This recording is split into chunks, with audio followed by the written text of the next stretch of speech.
Boa tarde a todos. Hoje o Polo do IEA de Ribeirão Preto tem o prazer de receber o professor Luiz Eugênio Melo, que vai falar sobre um assunto extremamente interessante, que é esta relação entre a universidade e o setor privado. O Luiz tem uma trajetória interessante, ele é médico, professor da Unifesp em São Paulo, foi pró-reitor de graduação e ao longo aí do exercício dele na pró-reitoria, a vida levou ele a se aproximar de alguma maneira da Vale. E hoje ele está na Vale do Rio Doce, né?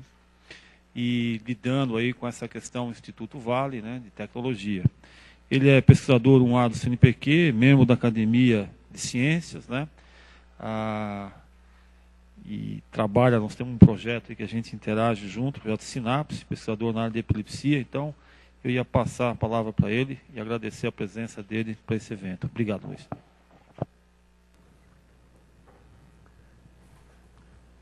Está funcionando?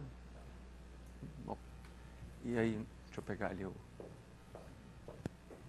Avança, volta, aperta para tá legal. o computador. Tá bom. Bom, boa tarde a todos. Obrigado pelas palavras, Bafa. E, de fato, é uma trajetória um pouco incomum, essa que eu tive. E, de outro lado, eu acho que o que me levou para trabalhar na Vale foi uma perspectiva de fazer alguma coisa diferente e que, a rigor, foi a perspectiva do que me levou para a ciência, né? Quando eu optei por uma carreira de pesquisador, não necessariamente médico, mas pesquisador, não médico, porque eu nunca cliniquei ou operei, a não ser durante o tempo da faculdade. Era a questão da novidade, de criar alguma coisa nova, e foi essa dimensão que me levou para a Vale. Eu vou buscar aqui fazer uma apresentação um pouco baseada nesses slides que estão aí, mas, na verdade, talvez passe rápido pelos slides e me debruce mais para alguns deles e tentar falar o que representa a iniciativa, essa iniciativa de criar um centro novo de tecnologia na Vale, por que isso está sendo feito, o que a Vale já tem nesse sentido e o que esse novo conjunto de centros de pesquisa busca trazer para a empresa. Tem um elemento importante que eu acho que não consta dessa apresentação e que merece ser falado, e que as organizações, elas têm uma vida. Elas nascem, elas crescem e elas morrem, ou elas podem morrer. Algumas organizações parecem ser imortais, a igreja, as universidades, né? A maior parte das universidades, essas antigas e históricas, Bolonha, por exemplo, a primeira, está viva até hoje, né? Tem sei lá quanto idade, 700 anos, 800, não sei, uma coisa nessa ordem de grandeza. Está viva. A igreja católica tem 2000 anos, e sei lá que outras tradições religiosas e com que idade. Então, existem organizações que são muito longevas. Mas quando a gente fala de organizações de natureza comercial, essas têm morrido. Vocês, se prestaram atenção nas aulas de história, devem ter ouvido falar da Companhia das Índias. A Companhia das Índias era uma empresa, como, sei lá, qualquer outra. Nasceu e morreu, não existe mais. E deve ter tido N outras empresas, que eu não tenho a menor ideia do nome, que nasceram e morreram. Uma que todos nós conhecemos é a Kodak. A Kodak está viva ainda, mas um pouco está nos estertores finais.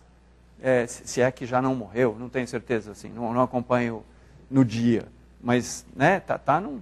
E já foi uma coisa, né, grande, enorme.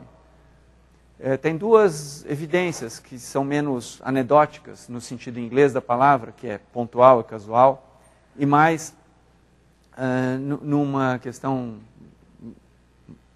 populacional. O índice Dow Jones. O índice Dow Jones é um índice que tem empresas listadas ali, é um índice da Bolsa de Valores de Nova York.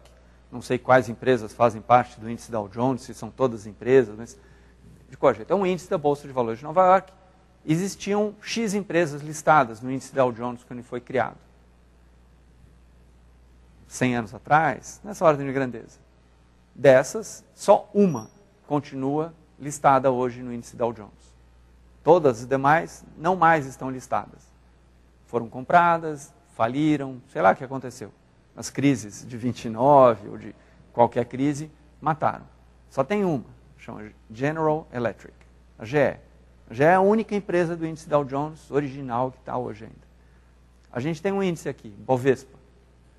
Eu não sei o número exato, mas são 5 ou 6 empresas da criação original do Bovespa, que continuam hoje no Bovespa. A Vale é uma delas. Então, as empresas no mundo, no Brasil, que faz parte do mundo, nascem e morrem. Tem várias razões para as empresas morrerem. Uma delas é administração. O gerenciamento é inadequado. Essa é talvez a principal causa de falência de empresas. Ela é mal administrada, ela não se dá conta das mudanças, porque o mundo muda também no sentido da administração, de como se controla, de como se gerencia. Era uma empresa familiar, se torna não familiar. Né? A gente consegue enxergar várias dimensões. Essa talvez é a principal causa de mortes de empresas. Uma outra é tecnologia. E aí a gente pode olhar a GE. Né? A Kodak. Né? A Kodak morreu, se de fato vier a morrer, em função da tecnologia, a tecnologia que matou. Notavelmente, a tecnologia, fotografia digital, foi criada e desenvolvida pela Kodak. Foram os engenheiros da Kodak que desenvolveram. E ainda assim, a empresa, não só essa, N outras, tem uma história parecida, não conseguiu capitalizar ali em cima.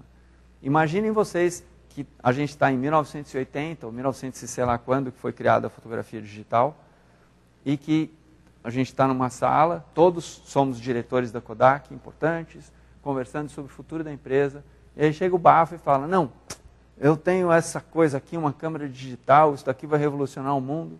Aí todo mundo olha para o bafo e fala assim, custa mais caro do que o que a gente faz aqui, a qualidade é horrorosa, foto digital no começo era muito ruim. As pessoas gostam de ter um papel na mão, é verdade. E N outras coisas, e a gente vai torpedear o bafo, inclusive se o bafo crescer, todos nós outros diminuiremos, talvez. Né? Afinal de contas, eu sou o rei da impressão em papel, o outro é o rei da lente, o sistema não sei o quê, e cada um de nós domina uma área na empresa. Não é exatamente, é do interesse, né, maior da empresa, sim, mas não é do interesse daquele indivíduo, daquele departamento. Tudo isso tem que ser trabalhado, as empresas não trabalham adequadamente, então não é uma questão trivial. Tecnologia, crescimento, desenvolvimento tecnológico, como isso insere na cadeia produtiva da empresa, é crítico para a sobrevivência da empresa e, de outro lado, não é claramente trabalhado. Tem N exemplos de sucesso. O exemplo mais notável, que mais consta dos livros, é o exemplo da Nokia. A Nokia, maior, talvez não seja mais, mas foi, até recentemente, o maior produtor de telefone celular no mundo. Uma empresa finlandesa, que tradição a Finlândia tem em produzir telefone celular? E aí, o que a Nokia fazia há 100 anos atrás, quando ela foi criada, século XIX? Papel, polpa de papel. A Nokia era uma produtora de polpa de papel. E aí, sei lá, com que cortes e que quebras, essa empresa tornou-se uma produtora de telefone celular. E talvez produzindo polpa de papel ainda existisse ou já tivesse desaparecido. Certamente, como produtora de telefone celular, tornou-se global, mundial. Talvez venha a desaparecer, sei lá, porque outros desafios. Eu cito mais frequentemente 2 outros exemplos, que também são mais conhecidos das pessoas com os cabelos mais brancos ou menos cabelos. E, de outro lado, acho que são conhecidos de todo mundo, uma delas, com certeza. São 2 empresas que surgiram. Tecnologia na indústria não foi sempre presente. Tecnologia na indústria começa com a indústria de corante de roupa. Corante para roupa era uma coisa que ia embora quando você lavava a roupa, e à medida que você lavava a roupa, esmaecia ou ficava apagada a cor da roupa. E na virada, de novo, do século XIX para o XX, meados para o final, então, do século XIX, um inglês, acho que chama Pierce, descobriu um método baseado, acho que em alcatrão, alguma coisa aí, e que fazia um corante que ficava, e isso daí deu origem à indústria de corantes para roupa num vale, à beira de um rio lá na Alemanha. Todas as indústrias que surgiram ali produziam corantes e depois mudaram de ramo. Tem duas empresas que a gente conhece ainda hoje, uma é muito forte, a outra eu tenho ouvido menos. As duas têm anilina no nome. E de forma geral, só falando isso, anilina, claro, porque eles fabricavam anilina. Só falando isso, é talvez pouco provável que vocês saibam, inclusive porque o nome é em alemão. Eu não sei alemão, mas o suficiente para dizer que uma chama Badische Anilin und Soda Fabrik, BASF. A BASF fabricava anilina e soda. E ninguém conhece a BASF hoje como produtora de anilina e soda. Ela produz sementes transgênicas, ela produziu, na nossa juventude, fita cassete, ela produz, sei lá que coisas, N outras aí, mas não anilina. A outra chama Anilin Gesunde, sei lá o que, Fabrik, e é AGFA. E a gente conhecia a AGFA como produtora de filme fotográfico e sei lá que outras coisas que a AGFA fazia. Então, isso é só para dar esse contexto de que empresas nascem e morrem, empresas que sobrevivem muitas vezes mudam de negócio porque o negócio antigo deixa de existir ou porque o negócio antigo muda de contorno.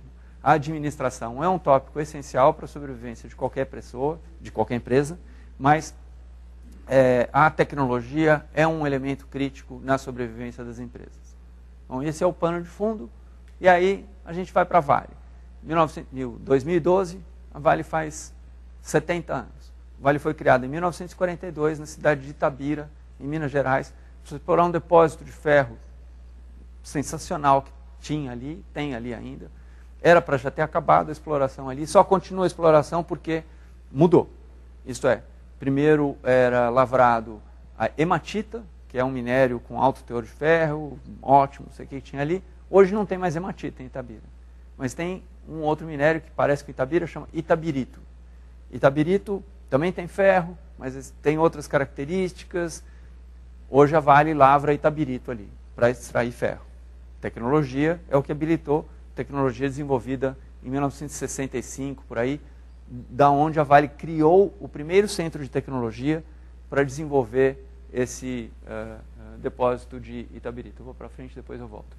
Então, esse daí chama CDM, em português, essa apresentação está toda em inglês, mas é o Centro de Desenvolvimento Mineral, CDM, criado em 1965, é o principal centro de tecnologia da Vale, foi criado porque a empresa tinha um desafio tecnológico. Com base nas atividades desse centro, hoje nós desenvolvemos projetos em Moçambique, onde a gente está explorando carvão e estamos construindo uma ferrovia.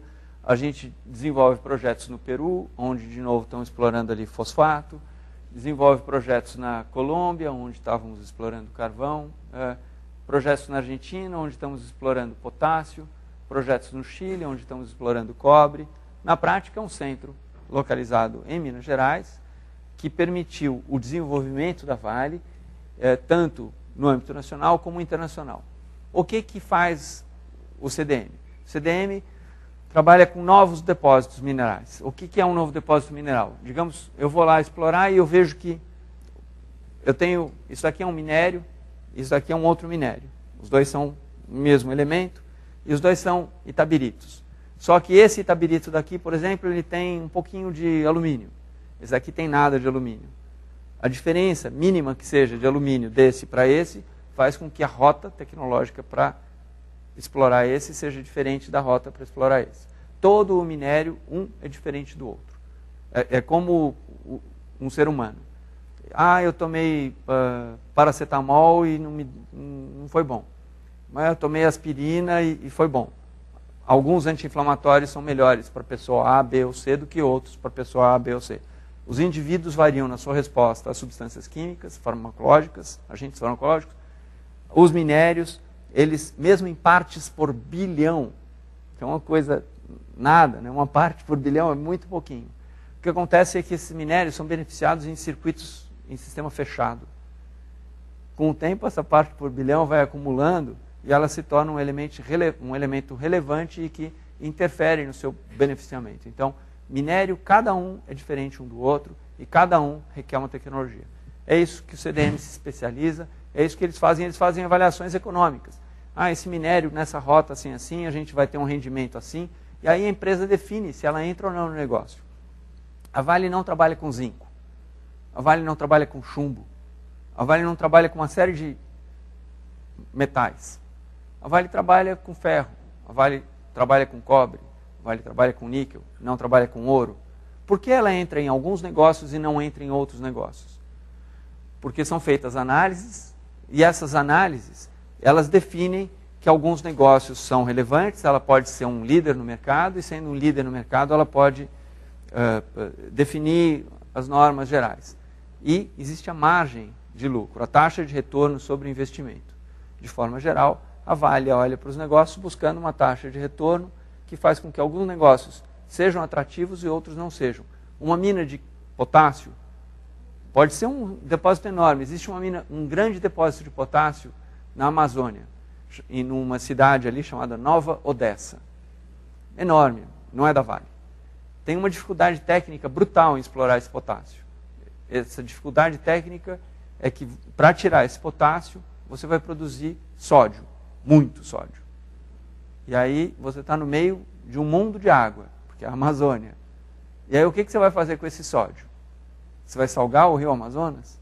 Vai ser culpado por um desastre ambiental de proporções épicas?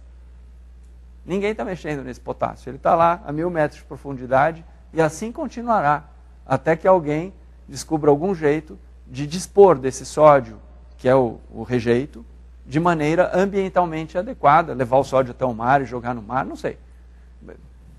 Mas é tecnologia, em essência, que define, e o depósito está lá, ele pode ser rentável, pode ser tudo, mas só que ele tem uma barreira ambiental, por exemplo, que limita a sua exploração.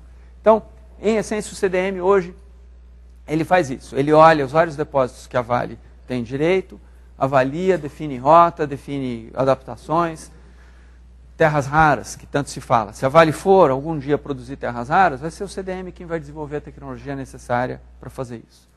A Vale, com o tempo, ela fez um grande... A Vale depende muito do ferro. Num dado trimestre, não vou lembrar agora qual foi o ano, talvez 2010, e talvez o primeiro trimestre de 2010, tanto faz, é só tipicamente. Num dado trimestre, 92% de um negócio que chama EBITDA, ou que pode ser traduzido aí como lucro, para simplificar. Então, 92% do resultado da empresa foi do minério de ferro. Um monte. Isso quer dizer que a Vale depende muito do minério de ferro para ter dinheiro. Agora, 4 anos antes, a Vale comprou essa empresa no Canadá, chamada Inco. A Inco tinha um grande centro de tecnologia, que hoje chama aí Vale Base Metals Technology Development, qualquer coisa, lá no Canadá. A Inco foi uma compra que a Vale fez, na qual a Vale dispôs de 20 bilhões de dólares. Então, isso aí, em 2006, por aí, a Vale pagou 20 bilhões, entrou no negócio de níquel, e ainda assim, 4 anos depois, a Vale, 92% do seu resultado depende do minério de ferro. É só para dar uma ideia do quanto o ferro é importante para a Vale, e, por exemplo, qualquer coisa que seja, o ferro será substituído por fibra de carbono, por materiais cerâmicos. A Vale tem que olhar para isso com uns 10 anos de antecedência, ou ela, como N outras empresas, vai sucumbir. Ponto 1. Ponto 2, a Vale tem que diversificar. Ela não pode ficar só na perna do ferro. Ela tem que ir para uma perna do níquel, do fosfato, do potássio. A diversificação da Vale passa pelo entendimento de que o ferro está lindo, está bombando agora, estamos ganhando um dinheirão, mas não vai ser sempre assim. Inclusive, no passado, já não foi assim. Então, esse centro de tecnologia, ele veio com a aquisição dessa Inco, é uma empresa que se especializa em níquel. Em função disso, a Vale tornou-se a segunda maior produtora de níquel do mundo, e o ano que vem, ou próximo, entre máximo 1, 2 anos, a Vale tornar-se a maior produtora de níquel do mundo, por causa do que a gente comprou aí no Canadá e do que a gente está desenvolvendo no Brasil e no resto do mundo. Tem um grande centro de tecnologia aí, e ao contrário do minério de ferro, esse centro de tecnologia, comparando com aquele outro que eu falei, aquele foi criado em 65. Esse daqui foi criado na virada do século XIX para o século XX, tem 100 anos. Essa empresa só existe porque ela desenvolveu uma nova rota tecnológica, a Inco, originalmente, que não existe mais. A empresa foi comprada pela Vale porque a Vale cresceu mais, talvez gerenciamento diferente, o que seja a história. Então, tecnologia criou essa empresa, a Inco, tecnologia não permitiu a sobrevivência dessa empresa, tecnologia era e é crucial para a sobrevivência dessa empresa. Há 2, 3 anos atrás, a Vale teve uma greve numa das operações no Canadá. Essa greve, então, fechou uma mina. O minério níquel tirado dessa mina, ele tem uma característica tão única que, beneficiado, ele é ótimo para fazer pilha e para fazer sei lá que coisas. E aí a gente não tinha mais esse produto para entregar. Todos os clientes falaram, não, mas eu quero aquele níquel com aquela especificidade. Mesmo a Vale, que tem toda a receita de bolo para produzir esse níquel, não consegue produzir esse níquel a partir de outros depósitos. Voltando para aquela dimensão que a qualidade do depósito que você tem é o elemento primário, fundamental do seu sucesso. Tudo que vem depois é secundário e por mais que você tente, você pode não necessariamente conseguir fazer com que esse depósito tenha as mesmas características de um outro em termos do seu produto final. Esse centro continua existindo, em termos de número de empregados, ele é um dos nossos maiores centros de pesquisa e, em termos de orçamento, ele é um dos maiores orçamentos de P&D que a empresa tem. Além disso, a Vale criou, em 2008, um outro centro de P&D, chamado de Centro de Tecnologia de Ferrosos, o CTF, também em Belo Horizonte. E esse centro, ele tem um nome curioso, ele junta pesquisa, desenvolvimento e marketing. Em geral, não é uma coisa que você vê associado com P&D. Por que o marketing aí? A China, que é o nosso maior cliente, a gente vende 40% do nosso minério para lá. Então, 120 milhões de toneladas de ferro por ano vai para a China, da Vale. A China consome 1 bilhão de toneladas, ou 700 milhões, sei lá, um número perto de 1 bilhão. Então, mesmo que a Vale produz 300 milhões, mesmo que a Vale quisesse vender todo o seu minério para a China, ela não conseguiria. Mas digamos que conseguisse, digamos que a China consumisse só minério da Vale. Se a China consumisse só minério da Vale, se a Vale tivesse condição de fazer isso, a qualidade do minério da Vale, demonstrada por esse centro daqui, é suficiente para fazer uma economia de energia para a China, nesse caso, equivalente a uma cidade de 4 milhões de habitantes ao longo do ano. Então, o minério consumido ao longo de um ano, se fosse só da Vale, ele geraria economia suficiente para 4 milhões de habitantes. É um monte de dinheiro, é um monte de energia. Claro, é só uma conta teórica, mas com base nessa conta teórica. E isso por quê? Porque o minério da Vale ele tem baixo teor de fosfato, ele tem N outros contaminantes que eu estava falando e que influenciam no processo. O fósforo, uma curiosidade, os nobres, na Idade Média, quando eles tinham grana, França, eles tinham 2 espadas. Uma espada para o verão e uma espada para o inverno.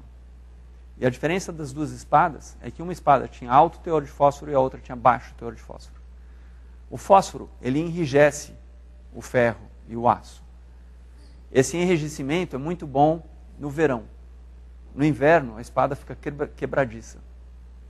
Então, para o inverno, eles tinham uma espada com alto teor de fósforo, com baixo teor de fósforo. E para o inverno, uma espada com alto teor de fósforo. E aí, isso daí adaptava as coisas. Então, o ponto importante aqui é que esse centro habilitou a Vale a ganhar um prêmio. A China paga um dinheiro a mais pelo minério da Vale. A China não paga um dinheiro a mais porque, vocês são bacanas e tal, é uma relação comercial. O dinheiro a mais que a China paga pelo nosso minério supera o custo a mais que a gente tem de frete. A gente está, sei lá quantos, 10, 8 mil quilômetros de distância da China. O frete que a gente tem daqui até lá é mais caro do que o frete que os australianos, que são um outro grande produtor de ferro, têm. A diferença de frete é vantajosa a nosso favor, comparado com a diferença do preço do minério que a gente ganha pelo prêmio que é pago. Esse centro desenvolveu, de novo, uma coisa imediata. Esses centros de P&D da Vale, então, esse em Mississauga, no Canadá, estou indo para lá nessa quarta-feira. Esse, o CTF em Belo Horizonte, o CDM também em Belo Horizonte, todos eles se destinam a resolver o problema de amanhã. Resolver o problema de amanhã essa porta está emperrada. Esses caras vão lá e vão resolver, trocar dobradiça e não sei o que e tal. Eles não são operação, eles dão uma solução técnica, mas eles resolvem. Nenhum desses centros olha para o problema de longo prazo. E eles não olham para o problema de longo prazo porque a lógica aí é a seguinte. Você tem uma empresa, essa empresa ela pode ter 2 modelos de organização para o P&D. Um modelo de organização é o que chama descentralizado, o outro é o centralizado. No modelo descentralizado, esse P&D responde às unidades de negócio. Então, eu sou uma mina que produz níquel. A empresa olha para mim como uma unidade de negócio, ela quer ver o meu faturamento ao final do trimestre e do ano. E o meu faturamento é quanto que eu gastei para tirar o minério e por quanto o minério foi vendido e qual é o resultado que isso deu. Aí digamos que eu esteja fazendo pesquisa. E essa pesquisa vai resolver e vai jogar mais minério. Legal, quero fazer. Essa pesquisa vai resolver porque vai abater custos ambientais que o Ministério Público já está me cobrando. Legal, eu vou fazer, tenho que fazer. Várias coisas que impactam imediatamente o negócio. Digamos que é uma pesquisa, como é uma pesquisa, não um desenvolvimento, mas é assim. É uma coisa que pode dar certo, mas pode não dar certo. Na verdade, não é nem essa questão de risco, é uma questão de incerteza. Assim, você não consegue medir. Pode ser que sim, pode ser que não. É para daqui a uns 10 anos, talvez, se, não sei que variáveis. Nenhum grupo de P&D descentralizado faz isso. Eles não têm incentivo para fazer isso. Isso daí custa dinheiro, o retorno, você não tem a menor ideia se vai dar retorno. Então, na prática, esses grupos descentralizados não fazem. A estrutura para fazer essa pesquisa tem que ser uma equipe centralizada ou mantida pela corporação e não pela unidade de negócio. Porque aí a conta da corporação é uma conta genérica. A conta do RH. Quanto dinheiro o RH gera? Ele não gera dinheiro, ele gasta dinheiro, ele paga salários. A contabilidade não gera dinheiro, ela paga salários. Vários setores da corporação, eles gastam dinheiro. Não é função deles gerar lucro. Eles podem diminuir custo, mas gerar lucro não é claro aqui. E esse grupo é o grupo que tipicamente pode conduzir pesquisa de longo prazo. Então, a Vale tem esses 3 centros e, além desses 3 centros, decidiu criar, e esses 3 centros, então, aqui são exemplos ambientais, né? Redução de consumo de água, redução de emissão de CO2, redução de partículas no ar. Em todos os casos aqui, a efetividade é na ordem de 76% a 77%. É uma enorme efetividade. Isso ou foi comprado em engenharia que a gente trouxe de fora, ou foi desenvolvido internamente. É a função primeira desses centros. É melhorar a nossa condição ambiental, é melhorar a nossa capacidade de produção, usar minério de ferro de baixo teor, é trabalhar com potássio que venha de um outro minério, nesse caso o minério sendo trabalhado aí chama carnalita, é a maior mina de potássio do Brasil, é uma patente que foi desenvolvida pela Vale e é única no mundo e específica para esse minério chamado carnalita, já que a silvinita, que era o minério anterior, está exaurindo. Então, outras tecnologias aqui para o cobre, e aqui é para dar uma ideia de grandeza. Então, como o Bafa disse, e para quem chegou depois, eu sou um pesquisador. Então, peço dinheiro na FAPESP. E aí, qual é um projeto típico de um pesquisador nessa área? Biologia molecular, eletrofisiologia. Um mega projeto é um projeto de uns 4 milhões. Eu já tive um projeto maior, CEPID, por exemplo. Eu era vice-coordenador do CEPID. O que era o CEPID original nosso? Acho que uns 13 milhões. Um monte de gente, não sei o quê. É essa grana que a gente fala. E aí são uns 100 pessoas trabalhando, não sei, produzindo não sei quantos papers e tese. Isso daqui é uma usina piloto para beneficiar cobre. Custou 100 milhões de dólares. Na verdade, o número exato é 123 milhões de dólares. A gente rodou essa usina piloto durante 3 anos e a gente resolveu que a tecnologia não é economicamente viável. A gente fechou essa usina piloto e guardou o resultado embaixo do braço para um eventual uso futuro. É outra escala que a gente está falando aqui. 123 milhões de dólares para rodar um projeto por 3 anos e chegar à conclusão de que ele não funciona. Então, mas tudo isso, mesmo com essa grana e com esse tamanho, ele é desenvolvido por esses centros que eu estou falando aqui. Esses 3 centros, na verdade, esse daqui liderou aquele projeto lá. E o projeto foi muito bem sucedido e demonstrou um monte de vantagens e demonstrou outras limitações. E o resultado final é que a gente não vai seguir em frente com essa rota tecnológica. Então, esse é o dia a dia de uma empresa de mineração que trabalha projetos desse jeito. E aí, só para citar um paralelo, a maior empresa de mineração do mundo é uma empresa australiana, chama BHP Billiton. A Vale é a segunda maior mineradora do mundo. A BHP Billiton, ela gastou 4 bilhões de dólares numa mina. E vendeu a mina por 350 milhões de dólares. Porque a rota tecnológica não se efetivou. Então, esse é o custo que você tem, é uma mina de níquel. Esse é um projeto chamado Ravensthorpe. Esse é o custo do desenvolvimento desses megaprojetos quando a tecnologia não funciona. Então, antes de torrar 4 bilhões, se você torrar 100 milhões, está de bom tamanho, né? É essa escala de grandeza, e não dá para você ir. Esse de 120, no laboratório ele era lindo. E numa escala de 1 milhão, 2 milhões, ele funcionava super bem. Foi só quando você chegou em 120, e na especificidade do depósito que você trabalhava, que você viu que não funcionava. Então, né, você não pode queimar etapas, porque o queimar etapas acelera o projeto, mas pode gerar perdas inaceitáveis para o negócio. Então, isso tudo para falar. Então, tem tecnologias também para o carvão, para o níquel, tem um monte de coisa. E o que a gente está falando aqui são desses horizontes, né? Aqueles 3 centros de pesquisa que eu mostrei, eles desenvolvem pesquisa no que é chamado aqui Horizonte 1. Existe esse outro nível que é o Horizonte 2 e o Horizonte 3. O que a gente está falando aqui está descrito nessas posições aqui. Então, aqui é uma nova tecnologia, permite a exploração ou novas categorias de negócios, novos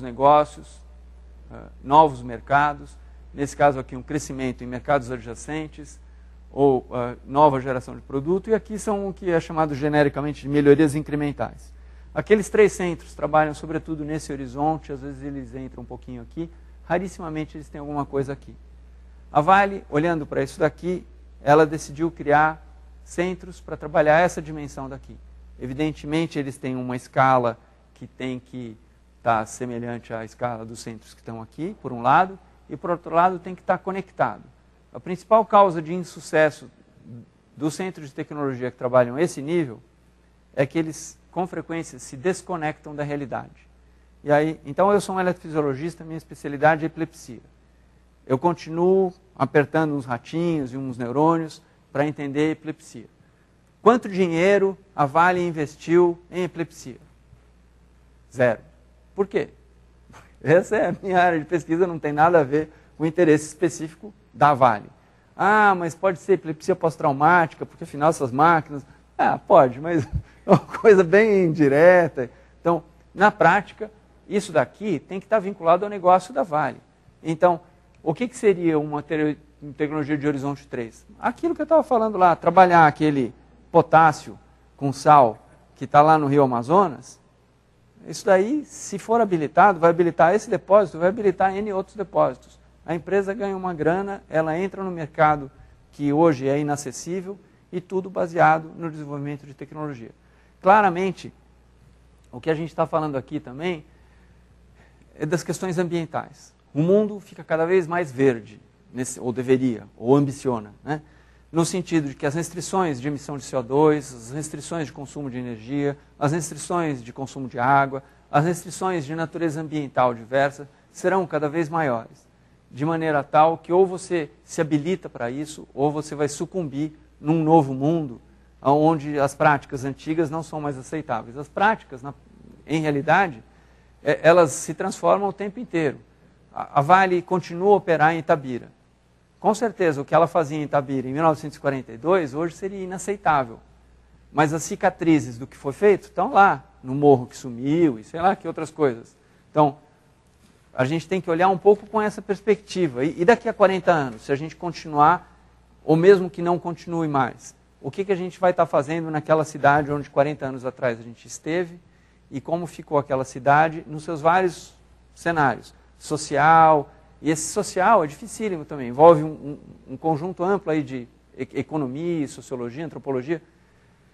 Quando a Vale começou a trabalhar em Itabira, existia uma indústria têxtil ali. Hoje não existe mais. Foi a Vale que matou? Não diretamente. Mas o que aconteceu? Você tinha 20 pessoas com competências várias, e aí tinha um cara que era muito bom contador, era o contador da indústria têxtil. E aí a Vale falou, quer vir trabalhar comigo? 50% de aumento, ou 20%, ou tanto faz. O que na Vale o atraiu. Mas o que acabou acontecendo é que ninguém mais trabalhava nos outros negócios, porque esse outro negócio pagava melhor, ou dava uma condição, um negócio canibaliza o outro.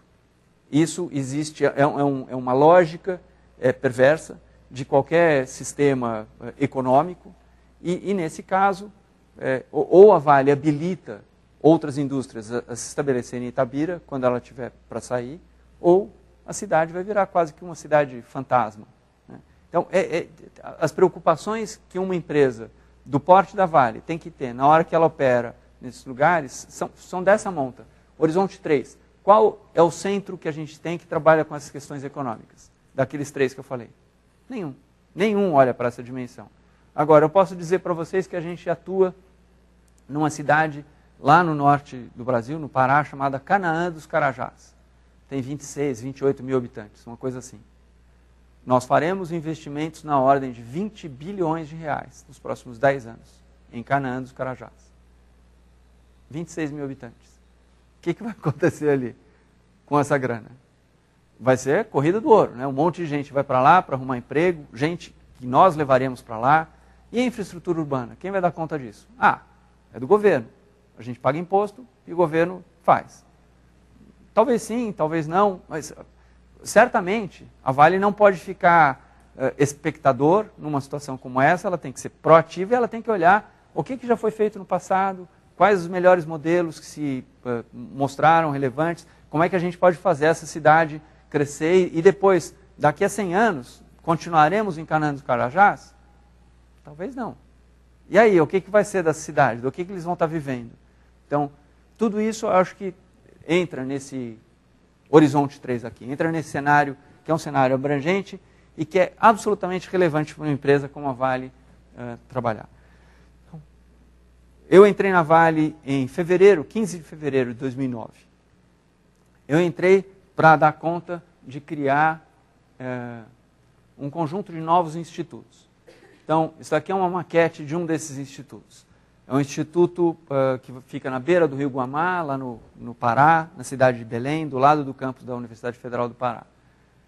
Esse outro daqui, em Ouro Preto, tem outra concepção, é um outro arquiteto, fica lá em Ouro Preto para trabalhar com uma outra dimensão. Nesse caso, o ITV de Mineração e Instituto Tecnológico Vale. E nesse daqui é o Instituto Tecnológico Vale de Desenvolvimento Sustentável. Foi esse o convite que eu recebi quando eu fui para a Vale, e é isso que eu continuo fazendo, contratando pesquisadores para trabalhar aí. Esse ano a gente deve contratar um universo aí de 60 pesquisadores, entre o que a gente classifica aí como líderes de grupo, níveis intermediários, 60. A gente já contratou, então, hoje, recebi uma notícia que a gente acabou de contratar um mexicano radicado na Bélgica. Antes dele a gente contratou um russo, antes dele um grego, antes dele um outro brasileiro, e assim vai. Então, pesquisadores do mundo inteiro que a gente está povoando esse instituto para que eles trabalhem com essas questões de horizonte 3, sobretudo. E aí, como é que isso vem sendo feito dentro da Vale? Na verdade, se esse instituto for criado em isolamento, ele vai desaparecer. Já teve N coisas que foram feitas assim no Brasil e no exterior, muito mais no exterior que no Brasil. Ele tem que ter uma ligação com os negócios da Vale. Então, para resolver isso, foi criado um comitê de tecnologia. Esse comitê de tecnologia participam aqueles vários grupos que têm a área de tecnologia e outros grupos. O grupo que faz planejamento estratégico para a Vale, está aqui. A área de meio ambiente e desenvolvimento sustentável, está aqui. Aquele é o grupo canadense que eu mencionei, tem um grupo de bioenergia, tem as empresas nascentes que têm um vínculo com a Vale. A VSE é uma empresa que tem grande destaque na mídia, mas além dela tem a Biopalma, que está fazendo plantação de dendê no Pará, para a produção de biodiesel, e assim vai. E aí, com um comitê de tecnologia, a gente consegue agregar as pessoas, consegue discutir um orçamento conjunto para a tecnologia, ter uma descrição uniforme que esse grupo faz e esse grupo faz de P&D. Tem uma série de ganhos que a gente acabou observando. Não era o objetivo inicial da minha ida para a Vale, mas eu diria que foi uma coisa que eu nem imaginava fazer e hoje lidero, e de outro lado, o potencial que isso dá para alavancar as atividades, para ganhar sinergia, para ganhar atuação conjunta entre esses vários grupos é impressionante. Uma das questões centrais quando a gente fala desse horizonte 3 ela tem a ver com isso daqui também, em termos da mineração estrito sensu. O que acontece é que os minérios, em termos de teores, eles tinham altos teores e podem ter baixos teores. Os minérios, em termos da certeza geológica, os depósitos aqui, podem ser garantidos, seguros, ou podem ser incertos. E o que acontece é que o minério, que era mais fácil de alcançar, que tinha melhores teores, já foi alcançado. A partir daqui, você vem para cá, que é o que é chamado de reservas. A partir daqui, você vem para cá, que é a base de recursos. Isso aqui quer dizer dinheiro, custo. E você não consegue migrar daqui para cá sem tecnologia. Então, em essência, é isso que esses institutos também estão fazendo. Além dessa condição de um pano de fundo maior, eles têm a ambição de habilitar a Vale a continuar trabalhando mesmo quando essa condição for a condição real. Vamos falar de petróleo. A gente tinha grandes empresas de petróleo. A maior delas chamava-se Standard Oil. Eu não sei por que ela desapareceu, mas ela desapareceu. Isso é uma das possibilidades. Gerenciamento também é uma possibilidade. Empresa de cobre, ou de metais em geral, tinha uma com o nome, a tradução em português é sucuri, né? Mas a empresa não se chamava Sucuri, ela chamava Anaconda. A Anaconda é uma empresa, tem uma cidade com esse nome em Montana, nos Estados Unidos. Existia um grande depósito de cobre ali. A Anaconda foi uma grande empresa, ela desenvolveu a maior mina de cobre hoje em operação no Chile. A Anaconda não existe mais. Sei lá que problemas foram, mas isso daqui é certamente uma das possibilidades. Então, mesmo para uma empresa de extração mineral, essa questão, quer dizer, isso é uma questão fundamental para a empresa de extração mineral. E as empresas de extração mineral também vêm e vão como outras empresas. Elas não são imunes à mortalidade. Bom, então, fazer essa movimentação daqui é uma movimentação importante, onde um instituto como esse que a gente está criando busca auxiliar. Isso daqui é um pouco de uma outra ideia, e que é o ponto central do meu interesse em estar aqui falando hoje com vocês, né? Eu vejo que tem bastante gente aqui, fico feliz, existe um interesse de vocês, tem um interesse meu. O meu interesse é o seguinte: por mais que a Vale contrate pesquisadores, e a gente imagina contratar uns 100, 120 pesquisadores nos nossos centros, por mais que esses pesquisadores desenvolvam pós-graduação, que é uma coisa muito diferente do que qualquer outro centro de P&D faz, isso é meio uma invenção aí, a gente precisa testar para ver se dá certo. Então teremos pós-docs e teremos doutorandos ali. Então uma nuvem, num universo aí de umas 400 pessoas trabalhando com a gente. 400 pessoas, quantas são em relação, por exemplo, digamos, à USP? 30 mil, 50 mil, essa é a ordem de grandeza da USP. Quantas são em relação à comunidade científica do mundo? É uma gota no oceano. 100 pessoas, 300 pessoas, é nada. Ah, então a Vale tem que contratar 30 mil, ficar do tamanho do... Não, essa não é a função da Vale. E aí o que é a nossa função enquanto instituto? É servir de antena. Essa permeabilidade que está mostrada aqui, ela só vai acontecer à medida que eu tenha gente que tem um contato com a academia, que ouve o que está acontecendo aqui. E aí eu vou usar um outro exemplo. Uma das primeiras reuniões que eu tive ao entrar na Vale foi com pesquisadores no MIT, Massachusetts Institute of Technology. Tecnologia, era o que eu tinha que fazer. O nosso nome, Instituto Tecnológico Vale. Em inglês, VIT. Mesma coisa que o MIT. Então, na verdade, existia essa ideia de que o ITV era o MIT da Vale. Então, o MIT foi um dos primeiros lugares que eu fui. Um centro de excelência em tecnologia. Ali eu encontrei um professor da área de novos materiais. Uma conversa interessante, e ele falou, a gente está aqui em vias de depositar a patente de um novo método para produzir alumínio. E com esse novo método, a gente vai produzir um alumínio com característica estrutural semelhante ao aço e com um custo equivalente ao do aço. Muito importante para a Vale, porque afinal de contas, se o alumínio substituir o aço, porque o alumínio é muito mais leve que o aço, a Vale tem que meio que mudar de negócio. A Vale tinha grandes depósitos de bauxita naquela época. Bauxita, a partir do qual você faz alumina e que você faz alumínio. consome muita energia. Tem gente que diz que alumínio é energia em estado sólido. Então, é um chupim de energia.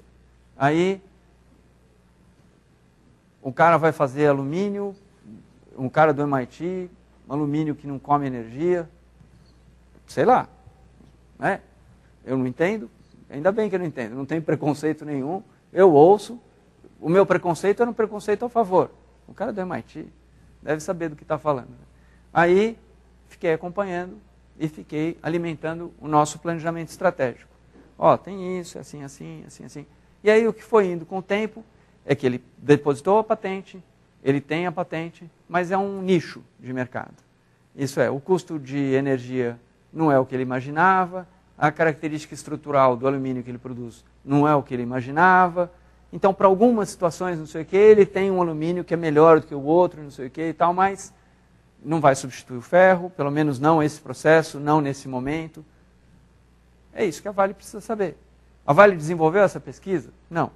Mas a Vale se aproximou desse projeto, acompanhou, não teve um custo nesse momento, na verdade tem um custo. A gente participa de outras coisas com o MIT que custam dinheiro. Então, mas é um custo indireto, digamos. E, em essência, se fosse o fato, quando eu era adolescente, e aí os da minha idade devem se lembrar disso, quando eu era adolescente, e esse é outro exemplo que eu falei, materiais cerâmicos iam substituir o ferro.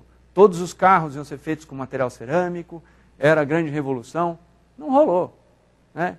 O que tem? O material cerâmico é muito utilizado, passou a ser utilizado para algumas aplicações onde a resistência térmica é um ponto relevante. Então, onde você tem turbinas, algumas coisas você tem material cerâmico. Motor de carro continua sendo ferro. Pode ser que venha a mudar, mas o ponto importante é esse. Se qualquer negócio desse for mudar, se argilas especiais, se alumínio, se sei lá o que a Vale está não forte, for mudar, a Vale tem que mudar o seu negócio. E essa mudança não adianta depois. Depois é muito tarde, ninguém mais quer comprar aquela sua mina de ferro que está micada, que não vale mais nada. Ninguém quer vender a nova mina de alumínio, que agora está bombando e vale uma fortuna. Isso você tem que saber com muita antecedência, você tem que estar antenado e você tem que fazer apostas. São riscos, mas são riscos que podem ser calculados. É disso que a gente está falando. São de tecnologias ou que habilitem olhar para o mundo, para novas formas, para novos conhecimentos e que modifiquem o negócio da empresa. Isso daqui está mostrado em termos de um funil de desenvolvimento, mas está mostrado comparativamente a um modelo de inovação fechado, em contraste a um modelo de inovação aberta, que é uma proposta de um professor de Berkeley chamado Chesbrough, e que teoricamente é muito bonito, na prática é menos fácil de ser executado, porque a rigor, o que eu tenho que ter para essa inovação aberta funcionar? O primeiro ponto é que se eu trouxer aquela ideia, a câmera digital, eu levo a câmera digital para a Kodak, eu tenho que ter um ambiente onde isso funcione, porque a gente viu que na Kodak, por exemplo, não funcionou. E mesmo que tenha nascido lá dentro da Kodak. Então, inovações nem sempre são vitoriosas dentro de um determinado ambiente. E às vezes você tem que criar um novo ambiente. O outro ponto importante é que as ideias têm que ser trazidas do mundo inteiro.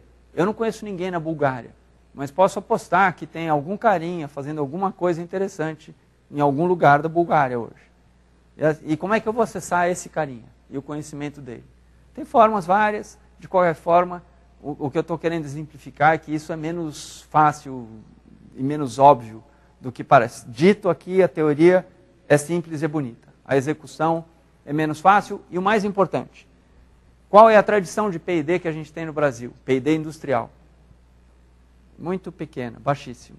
Então, existe um desafio para nós mostrarmos para a Vale de que esse modelo daqui funciona, de que isso daqui é relevante. Eu diria que uma parte disso daqui foi feita já ao longo desse tempo e dessa linha do tempo que está mostrada aqui. Foi feita porque, o que eu posso dizer? Quem me convidou para ir para a Vale foi o presidente antigo, não está mais lá. Tem um novo presidente. Se essa iniciativa fosse vista só como uma iniciativa do presidente antigo, ela podia ter sido extinta, como N outras. Não foi. O fato de não ter sido extinta, do projeto continuar, indica que, de fato, isso daqui era uma necessidade institucional. A Vale, a empresa como um todo, percebe o valor dessa iniciativa e apoia essa iniciativa. Por outro lado, isso é um pouco um cheque em branco, é um pouco uma aposta. É assim, a Vale aposta e fala assim, não, parece fazer sentido. Mas isso custa dinheiro. Chega uma hora, as pessoas olham e falam assim, mas, bom, agora você está aí há 5 anos ou 10 anos, o que você fez? O que você entregou? Então, vou dar um exemplo de uma coisa que a gente já fez e que, de novo, não parece ser óbvio. A gente tem um problema de umidade no minério de Carajás. Então, a gente tira minério em Carajás, beneficia. Esse minério usa água no beneficiamento, a gente está mudando isso, mas ainda usa. E aí, a água é reaproveitada, com mais de 70% de reaproveitamento, vocês viram ali. De qualquer jeito, a gente usa a água. E aí, o minério é transportado numa estrada de ferro de uns 800 quilômetros entre o sudeste do Pará e um porto perto de Itaqui, no Maranhão. Chama Ponta da Madeira, o nosso porto ali, perto de São Luís. Então, e nesse caminho ele pode chover e tomar sol e não sei o quê, e a gente tem um pátio, descarrega, a gente põe no navio e leva para a China. O que acontece é que, variando de acordo com a época do ano, a gente tem mais umidade nesse minério. Essa umidade pode ser a água de verdade. Aí imaginem que ao invés de levar 100 quilos de minério no vagão, eu estou levando 95 quilos de minério e 5 quilos de água. Ou eu estou levando 100 quilos de minério e 5 quilos de água. Eu estou sobrecarregando a ferrovia, ou eu estou levando um produto que não tem valor. Quando eu chego lá no fim, o cliente fala, eu não comprei água, eu comprei minério. Vamos descontar o preço aí. Quando eu esvazio o vagão, o minério fica grudado no fundo do vagão, o virador de vagão demora mais, tem que ficar chacoalhando, todo o sistema perde. Então, agora, não adianta um grupo de notáveis que se acham iluminados, vamos resolver o problema. O problema está lá há 35 anos. Ninguém resolveu ainda. Então, não é uma coisa que, assim, vamos acessar e resolver. O que eu busquei olhar, nosso grupo analisou ao ver esse problema. Bom, alguém está fazendo uma análise de previsibilidade aí de chuva, ritmos pluviais? Aí não tinha. Então, contratamos um grupo, a gente tem um grupo de mudanças climáticas dentro do ITV. De novo, é uma coisa talvez inesperada para um grupo de mineração. A gente tem um grupo de mudanças climáticas, estamos contratando alguns pesquisadores, tem um que está aí na bica para a gente contratar, tem outros... Então tem um que é no nível júnior de contrato. Ele fez um projeto, análises climáticas, a gente descobriu que falta um monte de medições, não sei o quê. Aí a gente está descobrindo que toda a, como se diz, a caracterização meteorológica na região de São Luís, ela é muito precária, é pouquinho, não sei o quê. Num dado dia ele chegou lá no porto, conversou com o pessoal e falou de toda a previsão que ele fez, o pessoal ouviu, e ele falou, hoje inclusive vai cair um pé d'água. Assim, assim, assim, assim, assim.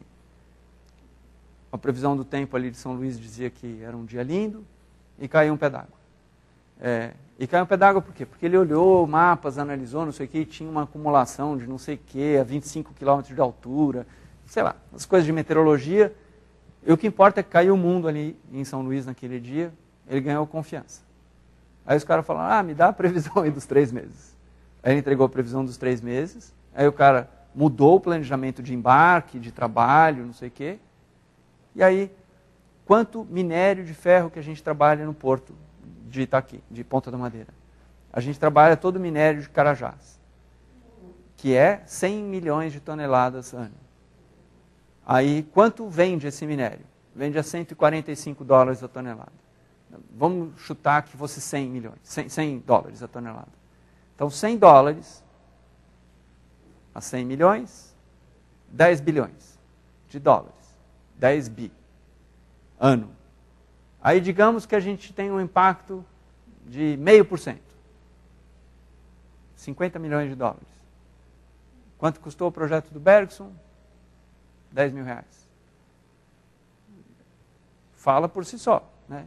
Não precisamos uma economia elaborada para... Isso foi num ano. E as outras análises, de que é mais úmido, mais seco, o vento, não sei o quê. Tem um conjunto enorme de análises. É fácil você impactar o negócio.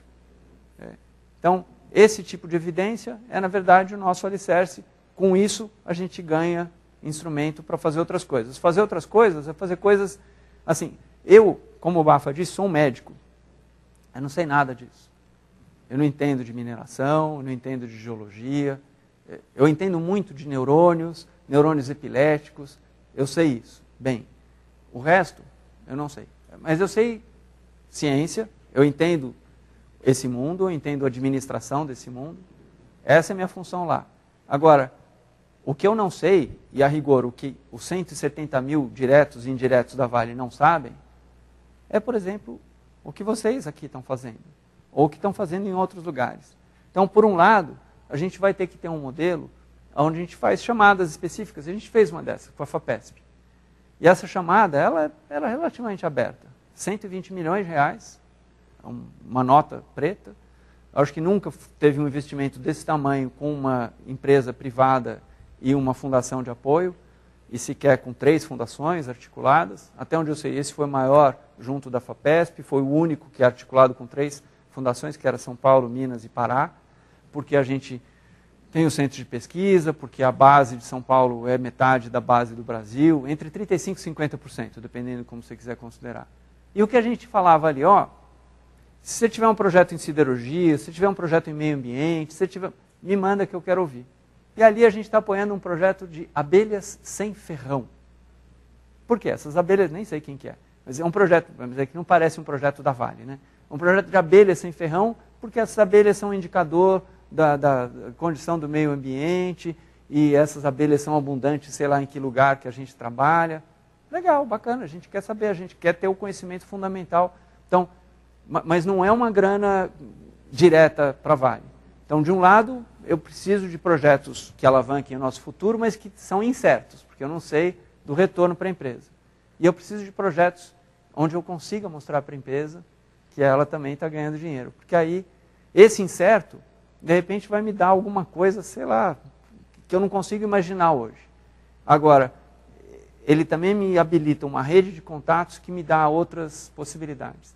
A gente vai ter que ter desafios, e que já foram feitos em estratégia por outras empresas. Então, o desafio vai ser assim, o desafio do cobre a 2.000 metros de profundidade. E aí a gente vai definir, devem existir depósitos de cobre a 2.000 metros de profundidade, esses devem estar não sei onde, a gente precisa de novos métodos para descobrir, e estamos oferecendo, sei lá, quanto dinheiro? $500 mil para quem chegar com uma tecnologia que se mostre.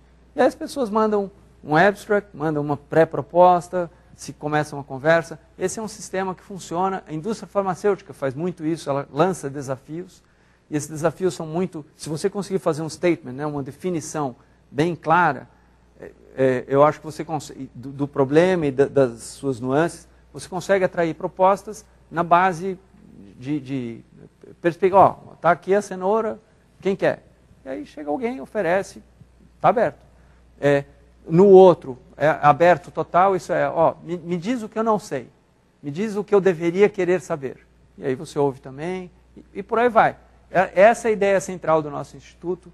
A gente tem modelos do que funcionou já no passado, por quanto tempo funcionou, sobretudo no exterior. Eu acho que o Brasil tem uma condição única nesse momento, porque a gente está nesse boom. Eu nunca imaginei, quando eu era adolescente, eu queria um mundo diferente, eu queria um Brasil diferente. Depois, quando eu estava saindo da faculdade, eu já achava que isso daí talvez os meus netos, ou sei lá o quê. E hoje, certamente, eu estou vendo esse Brasil diferente. É impressionante o que a gente tem aqui. A Vale está nesse ambiente, ela está nesse mundo do século XXI, tem essa perspectiva.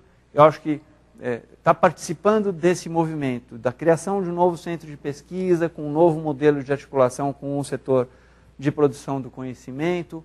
É um desafio fascinante, interessante. Eu acho que a gente com frequência, os coreanos, os caras de Singapura, não sei como eles, singapurenses, os japoneses, né, os chineses, a gente olha para o mundo e fala, esses caras fizeram assim, isso deve ser bom.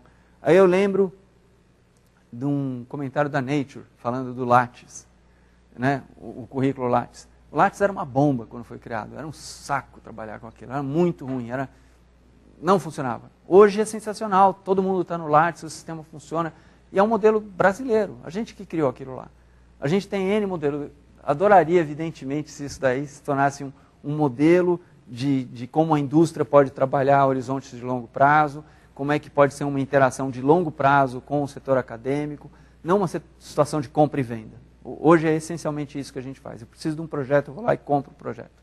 Né? mas numa situação duradoura, onde os dois lados se beneficiem e ganham. Eu acho que a gente passou por diversas etapas nesse amadurecimento da situação institucional, política do país. Acho que o meio universitário que produz ciência no Brasil é sobretudo o meio público, há exceções, as PUCs, né, são exceção notável, mas e o meio empresarial tem uma forte presença do setor privado. Toda a interação público-privada no Brasil, ela é amarrada, ela é difícil, ela é complicada.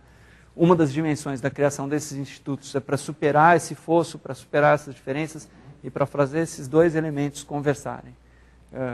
Então, como eu disse, quando eu recebi esse convite para ir para a Vale, era uma sexta-feira, a primeira sexta-feira de agosto de 2008. Eu sei bem, porque eu lembro, no dia seguinte, às 4 da manhã, eu acordei no sábado, montando o instituto, onde é que ele ia ser, não sei o quê. Eu tive uma insônia por causa do tamanho do sonho, que eu acho que é sensacional.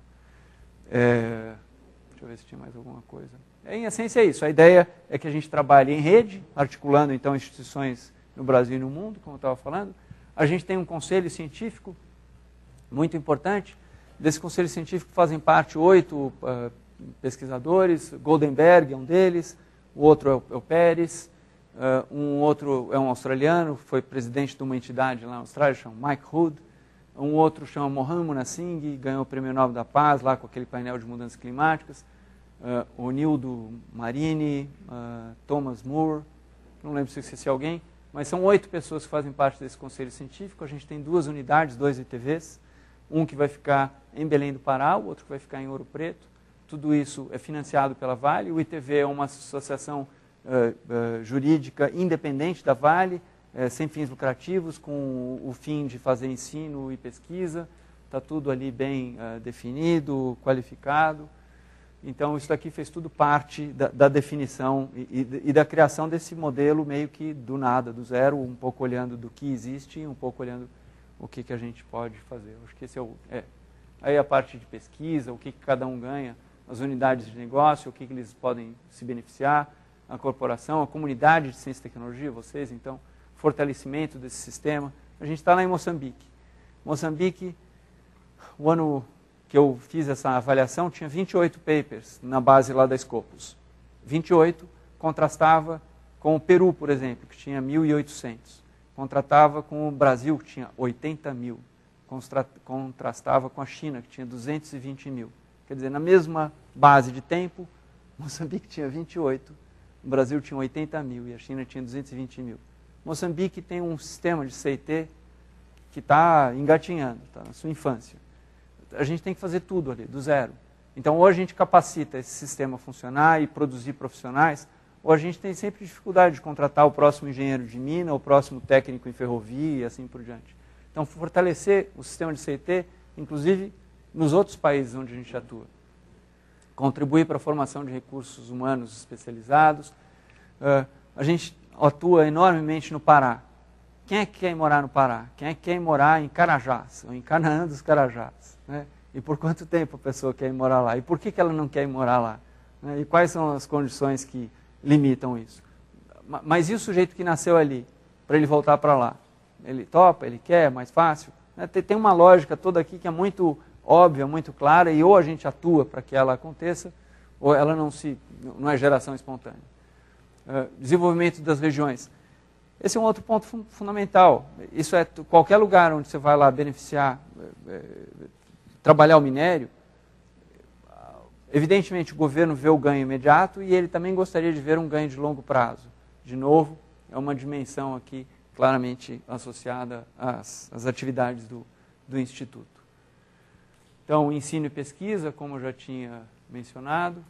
E aí o tipo de pesquisadores que a gente planeja ter, não apenas pesquisadores full-time, como se fosse um professor típico do meio acadêmico, com pesquisadores que têm um viés muito mais de empreendedorismo e de criar novas empresas. A gente pretende atuar como uma incubadora de empresa.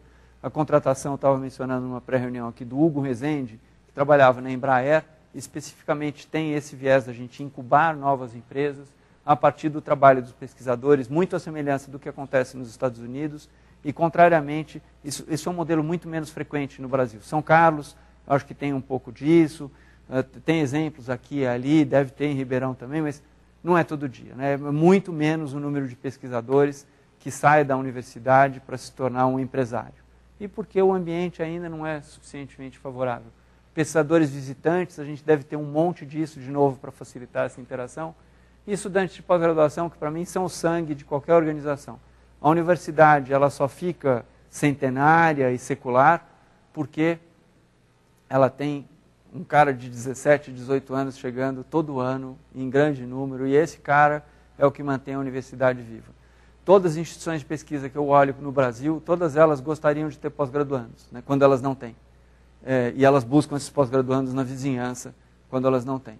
Então, acho que existe uma associação muito grande de pesquisa e pós-graduação no Brasil, acho que isso aqui é um elemento de renovação, de novas ideias, fantástico, e daí a intenção da gente ter isso daqui. E agora, e isso aí era a continuação da apresentação, que era para falar do Ciências Sem Fronteiras, a Vale está apoiando esse programa daí, mas isso daí era uma continuação, eu tinha usado essa mesma apresentação numa outra reunião no exterior. Eu acho que era isso, aí estou aberto para perguntas e a gente está construindo esse modelo, já temos uma parte importante realizada, eu acho que tem uma parte longa pela frente, eu ainda não considero que ele esteja posto, acho que tem ainda uns 3, 4 anos de uma etapa crítica de construção, a partir e durante a qual progressivamente a gente deve estar cada vez mais consolidado e talvez conseguindo ter evidências concretas, né, porque é disso que se trata ciência, assim que nós trabalhamos, evidências concretas do que isso agrega, do que isso tem de prós e contras e como é que ele pode ser trabalhado e servir como inspiração para outras empresas.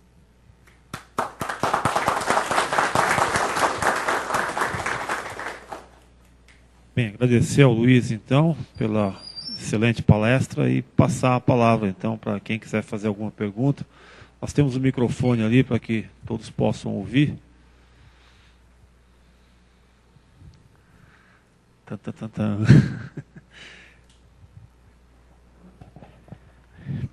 Te falei isso, sou corajoso ao cubo, saído dos seus neurônios com epilepsia para ir para uma proposta como esta. Comparado com as outras empresas, eu conheço mais ou menos a indústria farmacêutica, aquele que seu slide feliz de horizonte 1, 2 e 3, né,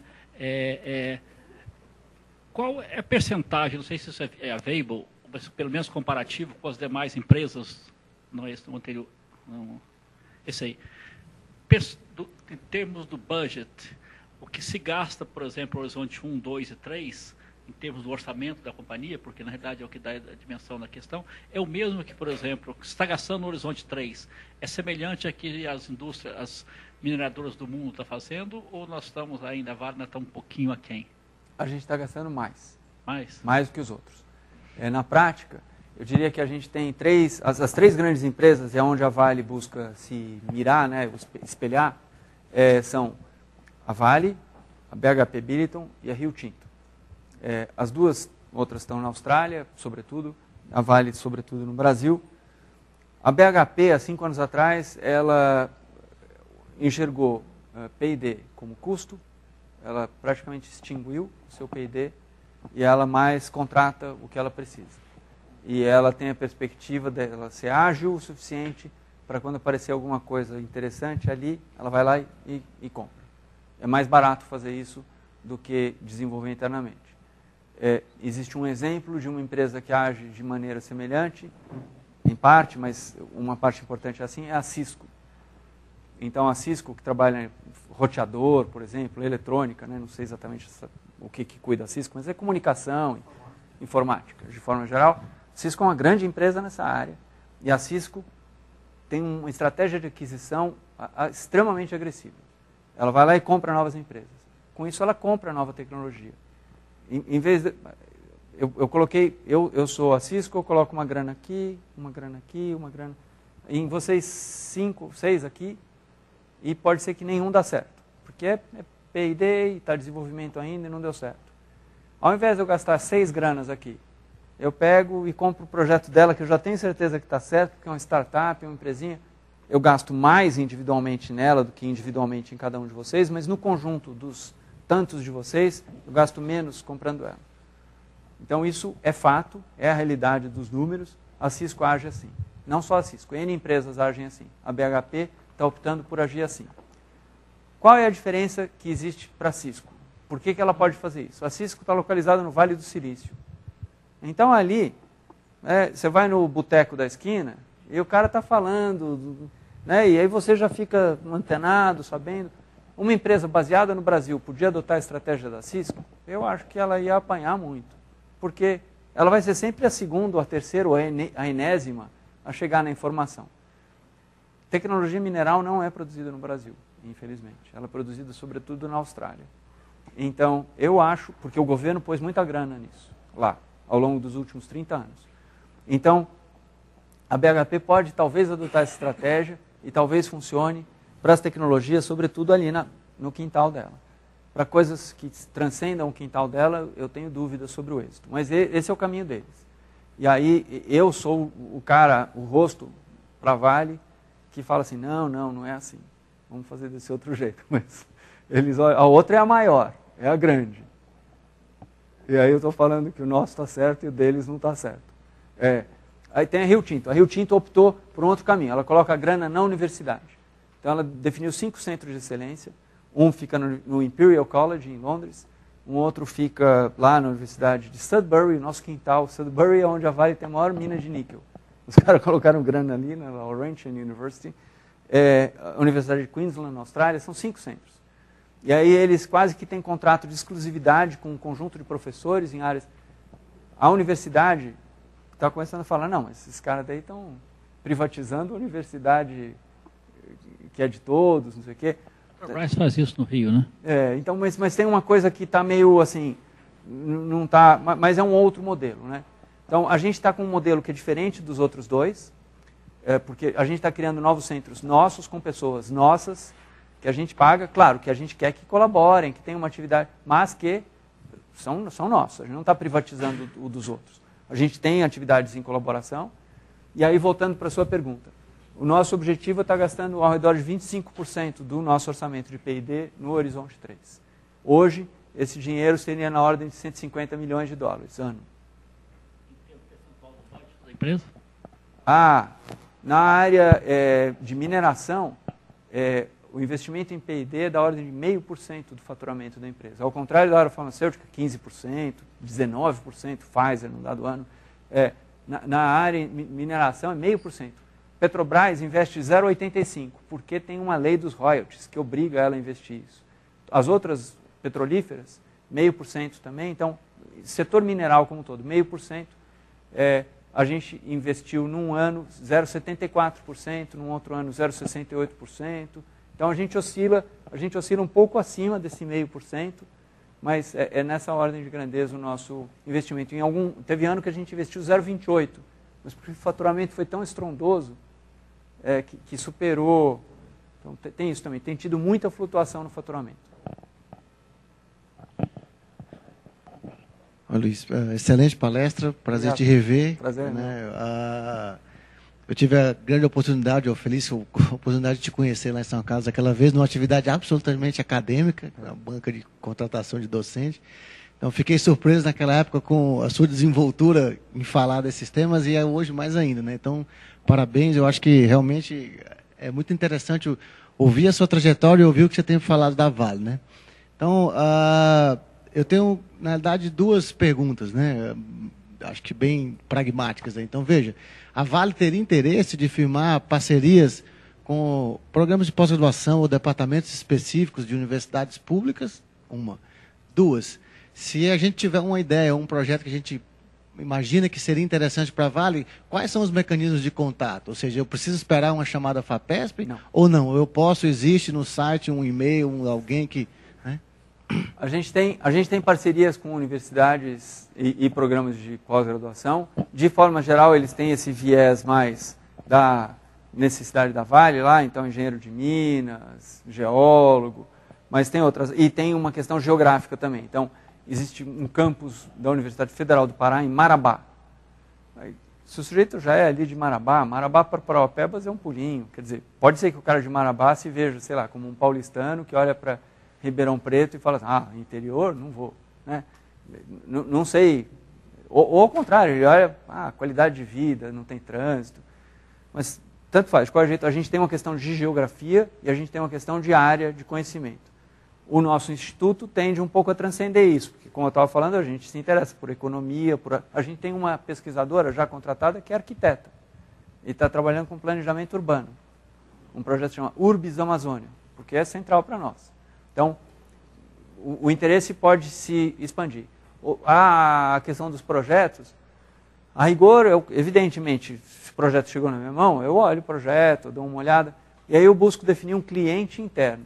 Não sou eu que tenho que avaliar nada do projeto, porque eu entendo nada. Né? E aí eu olho e vejo, isso daqui podia interessar para A, B, C ou D. Esse interessado pode ser progressivamente, inclusive, o nosso próprio instituto. Os nossos pesquisadores podem olhar e falar, nossa, isso aqui abre aqui, ali, faz esse link, esse gancho.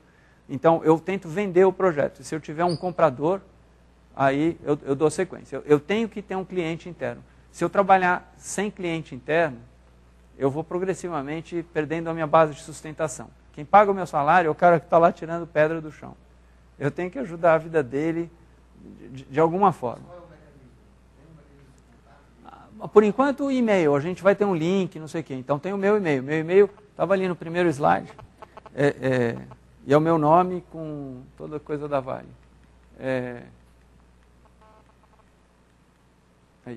luiz.melo@vale.com. Mas qualquer outra pessoa que então está no nosso departamento, acho que uma parte do departamento, todo o trabalho é feito pelas pessoas que estão ali.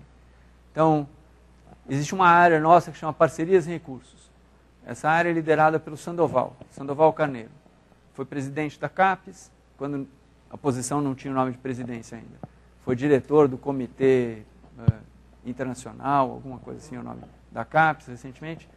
Ele, de novo, é uma outra porta de entrada. sandoval.carneiro@vale.com. E aí tem pesquisadores variados e que, por enquanto, a gente ainda está agregando, mas pode ser qualquer dessas portas dentro do nosso departamento, aí esse DITV, não aparece aí, mas qualquer porta dentro do departamento deveria, de alguma forma, convergir para buscar o cliente e, depois de buscar o cliente, definir aí o que é o contrato que a gente faz, como é que a gente reparte propriedade intelectual, ou se a gente nem considera isso. De forma geral, a gente gosta de considerar a priori, mas, e aí vai.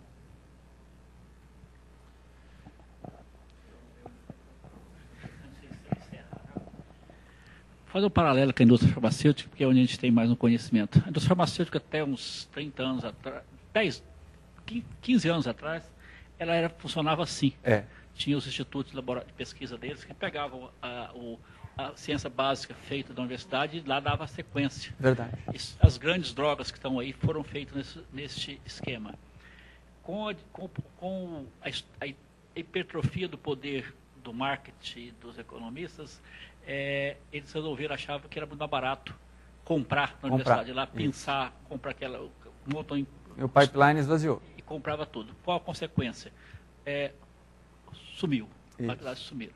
Aí você tem duas explicações hoje em dia. Uma foi porque desmontou os grupos de pesquisas fortes, que perderam até a capacidade de ver o que prestava na universidade, o que seria o futuro.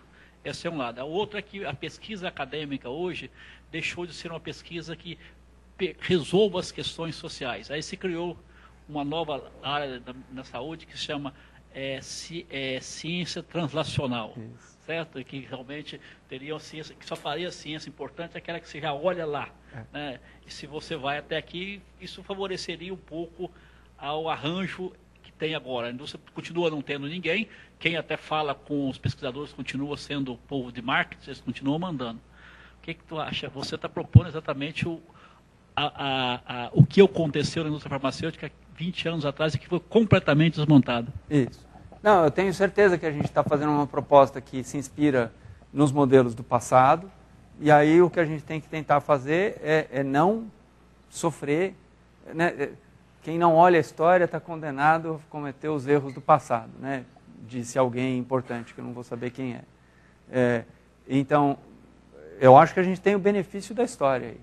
O benefício da história é a indústria eletrônica, a indústria farmacêutica, que já passaram por esse modelo e tiveram aí ganhos e perdas. E aí o nosso desafio é construir um modelo que supere as limitações dos modelos que já vigiram no passado. Se a gente vai ter sucesso ou não, aí, né, só o tempo vai dizer. Mas eu tenho certeza que esse atributo não há na indústria, de forma geral, um interlocutor para conversar com a academia e para fazer o filtro. E essa pessoa é chave, ela é fundamental, e a gente não pode deixar essa pessoa desaparecer. Isso vale para todas as indústrias. E não pode ser só o sujeito com uma visão imediata. Porque aquele sujeito com a visão imediata, ele não dá, ele tem outros interesses, ele tem uma outra formulação. Acho que a gente se beneficia de multiplicidade de visões, né? Isso tem que ser preservado. Então, nesse momento, eu acho que a gente ainda tem essa... o Instituto é novo, a ideia é nova, então ela ainda está sem tanto desafio e questionamento, mas ela tem que progressivamente criar os mecanismos de defesa contra esses incapacitações, ou que seja, que surgiram para tanto farmacêutica como eletrônica. Ô, Luiz, você mesmo falou que para o Instituto dar certo ele tem que interagir com a academia. Muito. Muito. E eu acho que são duas culturas muito diferentes. Muito. Né? Quer dizer, a empresa ela tem objetivos, tem interesses financeiros, comerciais. Muito. Na universidade, qualquer pessoa que chega no laboratório, você recebe, gasta meia hora e conta tudo, praticamente. Ou pelo menos o suficiente para o cara, se for esperto, poder... Isso. Como é que você vai compatibilizar esses dois mundos? Porque esse é um aspecto, o aspecto do sigilo. Tem um outro aspecto também que me preocupa, que é o tempo, né? Eu, como físico, faço uma analogia de pêndulos, né? Eu acho que o pêndulo da indústria é um pêndulo curto, que oscila rápido. E o pêndulo da academia é um pêndulo lento, que oscila lento. Se você fizer um acoplamento rígido entre eles, você sabe o que vai dar, né? Não vai dar nada, porque ele para. São duas frequências diferentes. Então, como é que você imagina que isso vai poder ser concretizado? Então, eu acho que essa é uma das razões pelas quais pelas quais os nossos institutos já existentes, aqueles 3 centros que eu mencionei, o do Canadá e os 2 de Minas, têm uma baixa frequência de interação com a academia. A informação ali é tratada com sigilo, a informação, o viés deles é o resultado imediato. Então a gente tem dificuldade, dado esse tempo diferente e a natureza de troca de informação. Nos institutos, ao contrário, quando eu coloco um problema para daqui a 10 ou 30 anos, não tem sigilo, porque na prática é uma coisa que está ali. Então, a natureza da interação ela é mais aberta e, evidentemente, ela deve ir migrando progressivamente dessa situação de abertura total para uma situação de eventual fechamento total. Mas esse é um processo ao longo de décadas, talvez. O outro ponto importante é que nem todos os resultados nem todos os projetos que a gente desenvolva devem começar aqui. Alguns projetos devem começar mais por aqui. E aí eu estou colocando em outras dimensões, não só nesse eixo daqui, mas também aqui e aqui, propositalmente porque eu acho que algumas coisas que não estavam necessariamente no horizonte, mas elas podem estar próximas de uma entrega. E aí eu volto lá para a história da mudança climática. Eu acho que o horizonte que a gente tem aqui é muito maior, mas de outro lado a gente tem coisas imediatas que podem ser feitas e que não estão sendo capturadas, não são vantagem para a empresa hoje. Mas não é fácil. Eu me coloco sempre na posição de um embaixador. E o que eu vejo é assim, eu estou aqui, eu estou absolutamente confortável. Sou pesquisador 1A do CNPq, fui professor titular, fui pró-reitor. Não devo nada para ninguém, estou em condição de igualdade, não me vejo arrogante. Então, me coloco igual, pronto, e funciona. Tem uma troca aí, não tenho medo. Né? Lá, eu tive que construir, eu nunca fui diretor global de uma empresa privada, em mineração. É um outro mundo, você entra intimidado, você começa a entender levemente. O que é CIFROG? Nunca tinha ouvido o que era CIFROG. EBITDA era uma coisa, CIFROG, né? É uma outra medida de lucro aí. Então, o resultado do trimestre, não sei o quê, você começa a ter que trabalhar outras coisas. Essas coisas de gerenciamento, né? Gerenciamento é fortíssimo na indústria, né? A gente trabalha com uma liberdade enorme na academia. Existe algum nível de gerenciamento, mas ele é muito menor do que o que existe na indústria, enorme lá. Então, tudo isso me levou a capacitar e a crescer lá.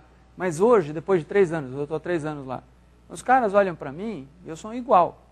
Eles não me olham com desconfiança, ou pelo menos assim parece. Então, né, a gente estava numa reunião lá, né? É sempre difícil, né? Como é que eu vou falar de mim mesmo, né, na perspectiva do outro? Mas a gente estava numa reunião com o meu chefe, né? Então tem o meu chefe, aí ele tem diretores que respondem direto para ele. Um dos caras que estava lá, um desses diretores, tem 8.000 pessoas que trabalham com ele. Então ele é um diretor, como eu, só que ele tem 8.000 funcionários. O que é a vida gerencial desse cara? Não quero nem imaginar o inferno que é. Claro, ele tem outros abaixo dele, não sei o quê, e cuida da vida dele lá. Mas ele tem 8.000 pessoas para cuidar. E a relação era assim, engajamento. O que vocês acham da USP?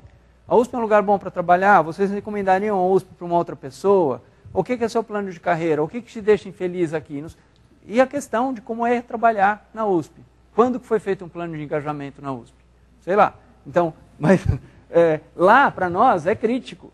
Né? A gente tem que ter os caras trabalhando e não sei o quê, porque os caras, aqui, na universidade, os caras trabalham muito mais por aspiração.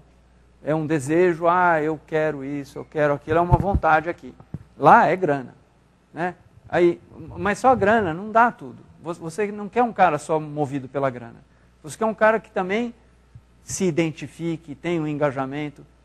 É menos simples fazer isso. Né? Porque o motor original foi e você quer adicionar outros atributos que não necessariamente vêm junto, não faz parte necessariamente do mesmo pacote. Então, você tem uma questão complexa a ser trabalhada aí. Eu diria que nesse tempo, eu acho que eu continuo tendo a minha identidade do mundo acadêmico e construí uma identidade do mundo empresarial, e a minha função primordial é fazer esse fluxo e fazer essa transição aqui de maneira adequada e conseguir ensinar outras pessoas a fazer isso. Eu fico olhando Governador Valadares. Né? É uma cidade importante lá em Minas Gerais, a gente tem a ferrovia que passa por ali, mas ela se notabilizou na imprensa em geral porque tinha um monte de gente, Governador Valadares, que ia virar entregador de pizza nos Estados Unidos. Como isso aconteceu? Eu não conheço a história, mas eu posso apostar que teve um carinha que foi bem sucedido, ele contou para o primo, e aí o primo levou o amigo do irmão, que levou não sei quem, que levou o sobrinho, que não sei quem. Né? Porque é assim que as coisas acontecem. E Governador Valadares passou a exportar gente, adulto, homem, na idade e tal, não sei o quê, para os Estados Unidos, para sei lá que níveis. Não é meritório, mas é só para explicar um caminho de como acontecem as coisas. Eu me vejo como, usando uma analogia do sistema nervoso, como um axônio pioneiro. Axônios fazem conexões com outros elementos, neurônio, glândula ou neurônio. E existe um axônio pioneiro que vai lá e gruda e faz uma sinapse, e a partir dali outros axônios se direcionam para aquele mesmo alvo.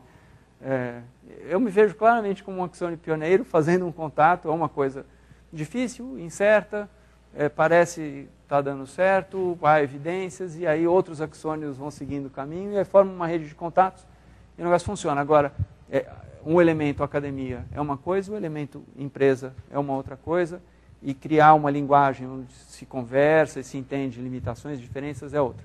A gente tem essa cultura de patentes no Brasil que está começando. Eu fico olhando para o Canadá e eu ouvi a apresentação como se fosse o reitor da Faculdade de Engenharia da Universidade de Alberta, numa cidade que chama Edmonton. Edmonton vive em função dos oil sands, que são petróleo que dá em areias e não sei o que tem muito lá. Então a indústria petrolífera põe muita grana na Universidade de Alberta. Esse reitor, ele falou assim, depois de muito ir e vir, o Canadá é um país que tem bom índice de patente. Depois de muito ir e vir, eu decidi que patente pode ficar com a indústria, a gente não quer nada de patente. Se a indústria quiser chegar aqui, eu assino um papel e da minha parte, diretor da faculdade de engenharia, todas as patentes são da indústria. Porque ele olha que a função do pesquisador é fazer pesquisa, é ganhar o dinheiro para fazer pesquisa, tem uma remuneração em função disso, mas colocar o produto no mercado não é a função da universidade, é a função da indústria.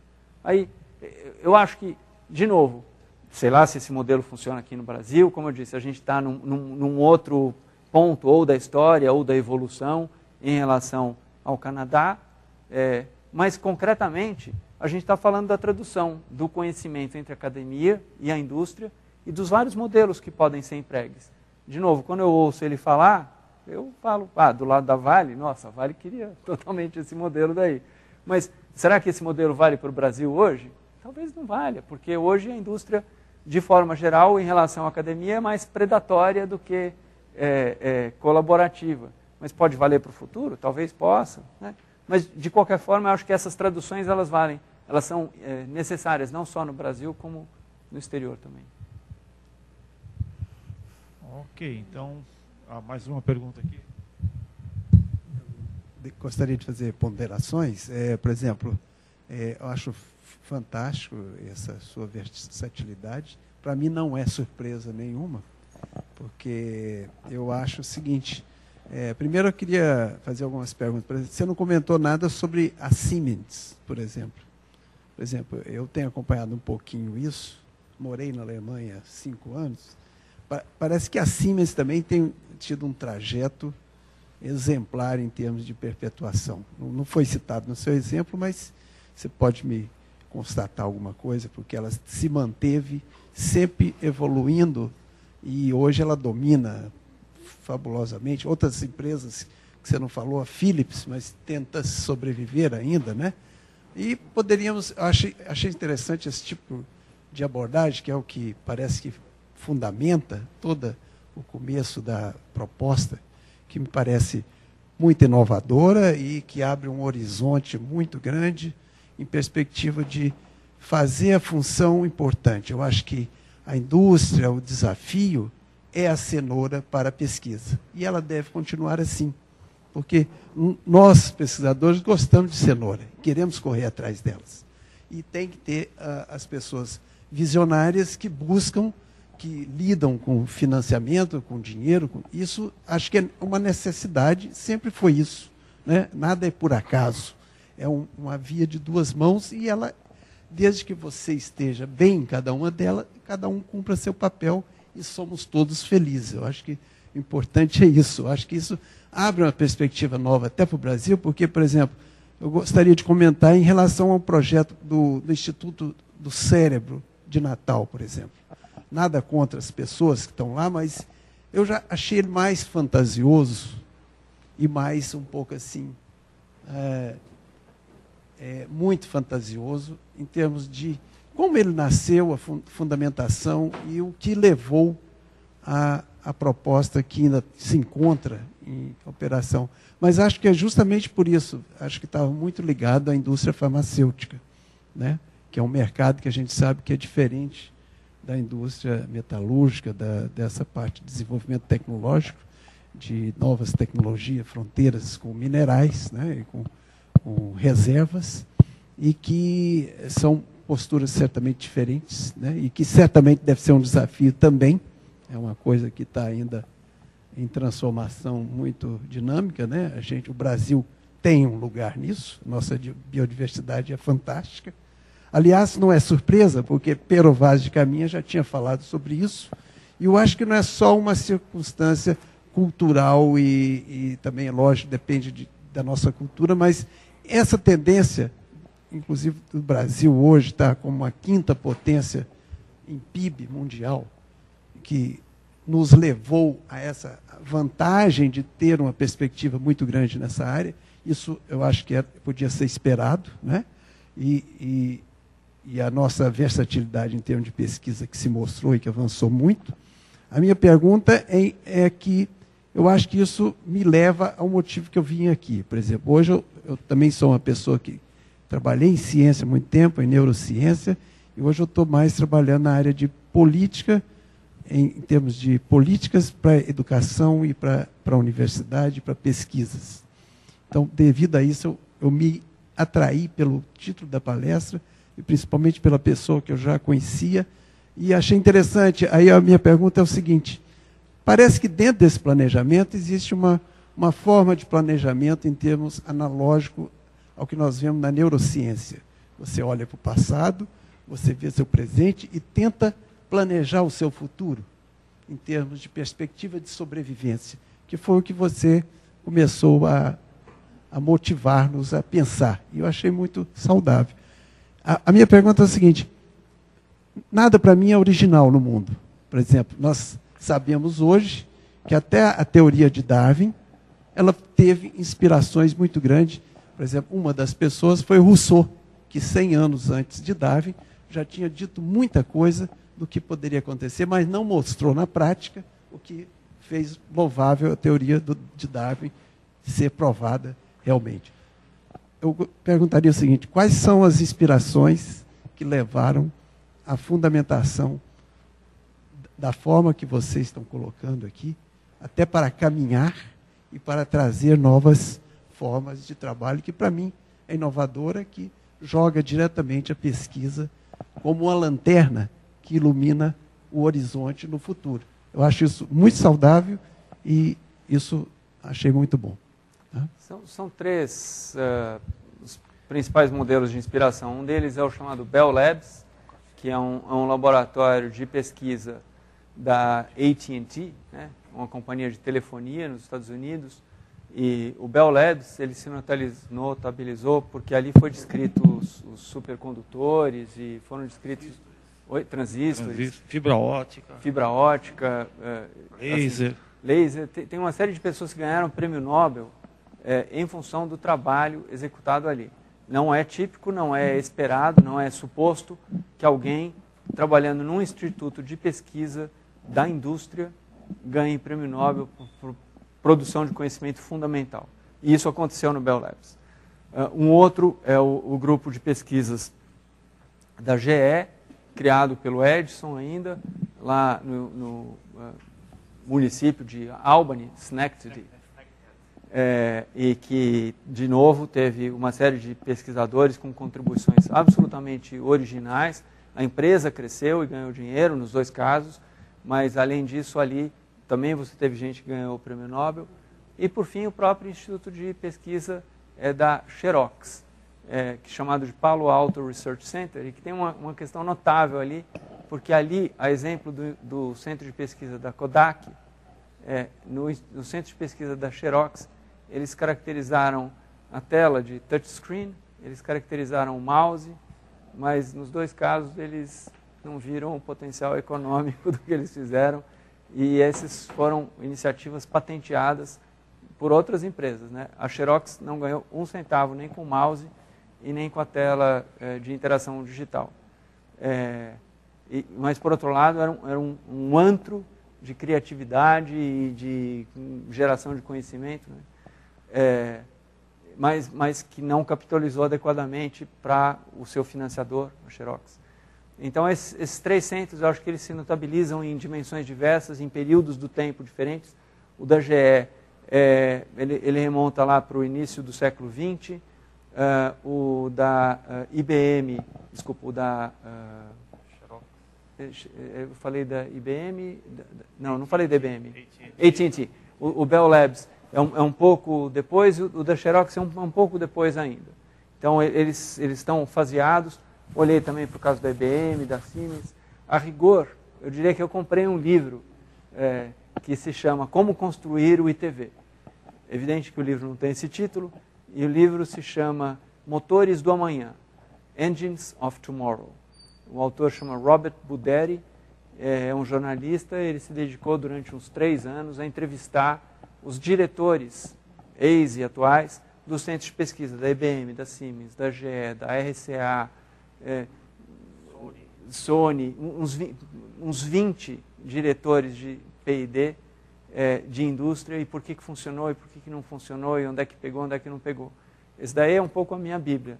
Eu emprestei para alguém, não tenho mais, preciso comprar outro, mas o livro é sensacional para essa função que eu tenho. Na verdade, eu busquei me autocapacitar, aprendi com os outros, li, né? concordo, é tudo Lavoisier, né? Tudo se transforma. Ok, eu queria então agradecer ao Luiz, agradecer a presença de vocês. A gente tem quase 500 pessoas online assistindo a palestra. Legal. E então convidar para um coffee break aqui do lado e a gente continua a conversa de uma forma informal. Muito obrigado. Obrigado.